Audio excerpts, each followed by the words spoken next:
Looking for a fast-charging, ultra-responsive stylus for your iPad? Meet the 2X Fast Charge Active Stylus Pen, designed for 2018 to 2025 Apple iPads. Take your creativity and productivity to the next level. Click the link in the video description to shop now on Amazon.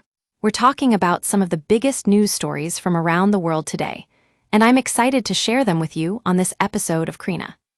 First up, a devastating school collapse in Indonesia has left at least 3 people dead and 38 missing under the rubble. According to authorities, the building's poor foundations were the main cause of the disaster, which highlights the importance of building safety and regulations. In other news, severe flooding in Spain has left residents on edge once again, as the country experiences its fair share of severe weather events. But it's not just Spain that's feeling the effects. A strong earthquake with a preliminary magnitude of 6.9 struck the Philippines, raising fears about damage and even a possible tsunami. Now, let's talk about some big business news. Electronic Arts is going private after agreeing to sell itself in a record-breaking deal to a group of investors. That's right, folks. One of the biggest video game companies in the world is now owned by private investors. But who are these mysterious buyers, and what do they plan to do with their new acquisition? In politics, President Donald Trump has unveiled his 20-point peace plan for the Middle East, which includes the release of hostages and demilitarization of Gaza.